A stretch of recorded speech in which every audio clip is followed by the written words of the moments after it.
င်္ဂလာပါကျွန်တော် AI တော်တော်များများကိုလည်းမိတ်ဆက်ထားတာရှိတယ်ပေါ့နော်အခုတစ်ခေါက်ကတော့ကျွန်တော်ဒီ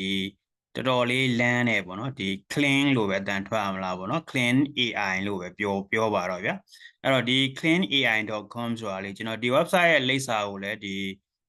ဗီဒီယိုရဲ့အောက်မှာတော့ထည့်ထားပေးတယ်ပေါ့နော်ထည့်ထားပေးလိုက်တယ်အဲ့တော့ဒီ website လေးကတော်တော်လေးလမ်းလို့ပေါ့နော်ကျွန်တော်တို့ဒီဘယ်လိုသုံးရတယ်လဲဆိုတာလေးကျွန်တော်ပြပေးပါမယ်ကျွန်တော်ဒီ website ထဲဝင်လိုက်တယ်ဆိုရင်ကျွန်တော်ဒီမှာ sign in လုပ်ရတယ်ဗျာsign in ကိုနှိပ်လိုက်လို့ရှိရင်ကျွန်တော်တို့ကဒီမှာဒီ account ဖောက်ရတယ်ပေါ့နော်ကိုက account မရှိသေးရင်sign in ကိုနှိပ်ပြီးမှ sign up ကိုထပ်နှိပ်ပြီးရင်ကိုယ့်ရဲ့ Gmail တို့ email တို့ထည့်ပေါ့နော်ထည့်ပြီးတော့Gmail email ကိုပို့တဲ့ code ကိုဒီ website ထဲမှာထပ်ဖြည့်ပေးရတယ်အဲ့ဒါမှသာကျွန်တော်တို့ကဒီထဲကိုသုံးလို့ရတာအဲ့တော့ကျွန်တော်ဒါလေးကိုဘာလို့မိတ်ဆက်ပေးလဲဆိုတော့သူကတော်တော်လေးကိုသူလုပ်ထားတဲ့ဒီ AI ဗီဒီယိုတွေကတော်တော်လေးလမ်းတယ်ဥပမာကျွန်တော်ပြမယ်နော်ဒီဗီဒီယိုကိုကျွန်တော်တစ်ချက်ဝင်ပြမယ်အဲ့တော့လောလောဆယ်ဒီမှာကျွန်တော်66 credit ပဲပေးထားတွေ့ရတယ်အဲ့တော့ကျွန်တော်ဗီဒီယိုတစ်ပုတ်ဖန်တီးတိုင်း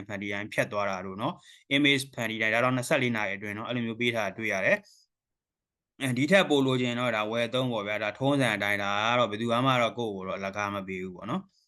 ်အဲ့လိုမျိုးတော့ရှိတယ်အဲ့တော့ကျွန်တော်တို့ဒီမှာသူ့ကိုကျွန်တော်ကြည့်ကြည့်အောင်ဒီဗီဒီယိုလေးကျွန်တော်ဖွင့်ကြည့်မယ်ဆိုရင်ဒါသူကတော်တော်လေးကိုလမ်းတဲ့ဒီမဲ့ဒီဇိုင်းလေးတွေတွေ့ရတယ်ဒါ AI နဲ့ဖန်တီးထားရလို့တောင်မှเนาะဒါ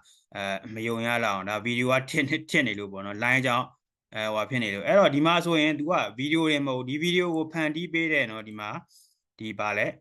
ဲဒီ prompt ပေါ့เนาะ prompt ဆိုတာဒီ AI ကိုကိုကခိုင်းရမယ်เนาะပြောပေးရမယ် prompt လေးပါ तू ကထည့်ပေးတာဒီလိုမျိုးဗီဒီယိုလိုချင်ကိုကဘယ်လို prompt ထည့်ရမလဲဆိုတာပါဘေးမှာပြထားတယ်အဲ့တော့ဒီမှာကြည့်လိုက်ရင်ဒီမှာဒီ Chinese scale ပုံလေးပေါ့နော်သူ့ဆိုရင်လည်းကျွန်တော်တို့ကဒီမှာသူ့ကိုဖွင့်ကြည့်လိုက်လို့ရှိရင်ဒါတကယ်လူပုံစံ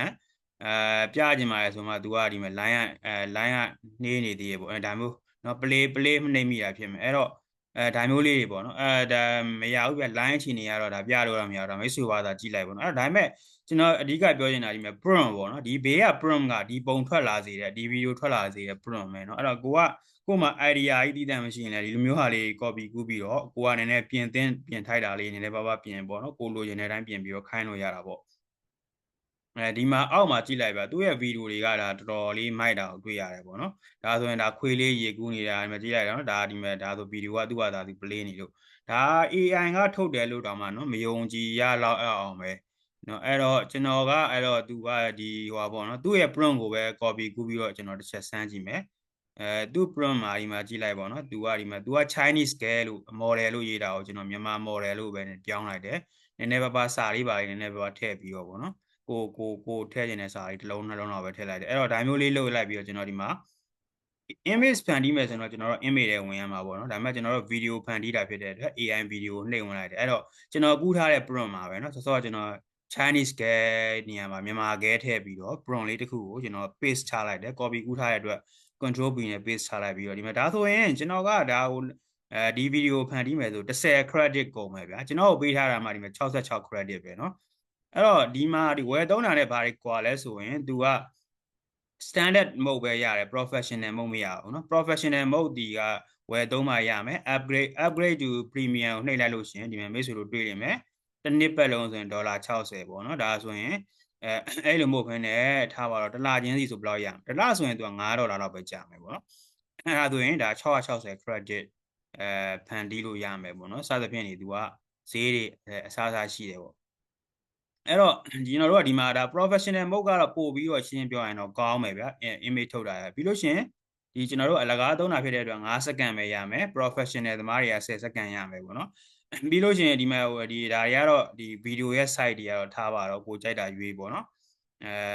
ပြီးလို့ရှိရင်ဒီဒါလေးပေါ့နော်ဒီကတော့ optional ဖြစ်တယ်ဗျာဒီကျွန်တော်တို့ဗာလဲဆိုတော့ဒီ video မှာကိုဘာကိုမပါခြင်းဘူးလဲပေါ့နော်မပါခြင်းတဲ့ဟာကိုဒီထဲမှာထည့်ပေးလို့ရတယ်ဒါကတော့ optional ဖြစ်တဲ့အတွက်ကိုထည့်ရင်လည်းထည့်မထည့်ရင်လည်းနေပေါ့နော်အဲ့တော့ကျွန်တော် generate နေကြည့်အောင် generate နေလို့ရှိရင်ကျွန်တော်ဒီဘက်မှာ video ကိုသူစတင်ဖန်တီးတာကိုကျွန်တော်တွေ့ရတယ်ပေါ့နော်အဲ့တော့ကျွန်တော် video ဖန်တီးတာအချိန်လေးနည်းနည်းလိုတယ်ဗျအဲ့ဒါကြောင့်ဒါ recording တွေပိတ်ပြီးတော့ပြန်လုပ်ရတာဒါဆိုရင်ဒါမြန်မာအမျိုးသမီးတယောက်ရဲ့ပုံဆိုတော့ဒါမျိုးလေးသူဖန်တီးပြီးတာတွေ့ရတယ်เนาะတရုတ်မကိုဖန်တီးပေးတော့လှတယ်ဒီပုံကြတော့အဲ့လောက်မဟုတ်ဘူးเนาะဒီ AI ကနည်းနည်းတော့မျက်နှာလိုက်တယ်အဲ့တော့ download လုပ်ချင်ရင်လည်းဒီမှာ download ပေါ့เนาะအဲ့လိုမျိုးလေးတွေကျွန်တော် download လုပ်လို့ရတယ်နောက်တစ်ခုဆိုရင်လည်းဒါသူ့ရဲ့ prompt အတိုင်းပါပဲเนาะသူက panda လေးက guitar တီးနေတယ်ပေါ့နော် guitar ဒါဆိုရင် download လုပ်သွားတာတွေ့ရလိမ့်မယ်panda လေးက guitar တီးနေတဲ့ပုံစံနဲ့သူကပြထားတယ်သူ့ရဲ့ prompt လေးမှာဒီခါတော့ကျွန်တော်ကဒါလေးဆက်ဆန်းကြည့်မယ်ပေါ့နော်ဒါလေးဆက်ဆန်းကြည့်မယ်ဒီအောက်ဆုံးရွှေတကုံမကိုသားပုံကတော့ကိုယ့်ဟာကိုယ်ပဲဆန်းလိုက်မယ်မိတ်ဆွေတို့နဲ့ဒါဆန်းမပြတော့ဘူးပေါ့နော်အဲ့တော့ဒီမှာဒီ panda လေးprompt ကတော့ကျွန်တော်ဒီလိုရေးထားတာပေါ့နော် panda လေးဒီ guitar ဟိုဟာလောက်တာပေါ့နော်သူကရေကန်ဘေးမှာ guitar တီးတာသူက panda နဲ့ဥမာပြထားတယ်ကျွန်တော်တို့ကတော့ဒါကြောင်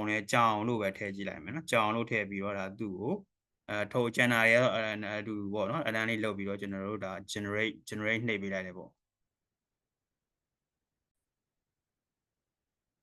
ဒါဆိုရင်ဒါကျွန်တော်တို့ဒါမှကြောင်ဂီတာတီးနေပုံဒါဖန်တီးပြီးသွားပြီပေါ့နော်အဲ့တော့ဒါဖွင့်ပြခြင်းပါဆိုမှ line ကတက်နေသေးသွားနေဒါမစိုးဘူးတော့ဒါဒီ AI ကဖန်တီးရလို့တော့လုံးဝမထင်ရလောက်ဘူးဖြစ်ရတယ်ပေါ့နော်အဲ့တော့ဟုတ်ပြီဒါလေး download လုပ်ချင်တော့ဒါလေးနှိပ် download လုပ်မယ်ပြီးမှကျွန်တော်ထပ်ဆန်းတာလေးကိုယ့်ဘာကိုပဲဆန်းလိုက်တော့မယ်မိတ်ဆွေတို့ account ဖောက်တာတွေပါတယ်အဆင်မပြေတာရှိရင်လည်းဒါ comment မှာမေးလို့ရပါတယ်ဟုတ်ပါပြီဒီဗီဒီယိုကတော့ဒီလောက်ပါပဲ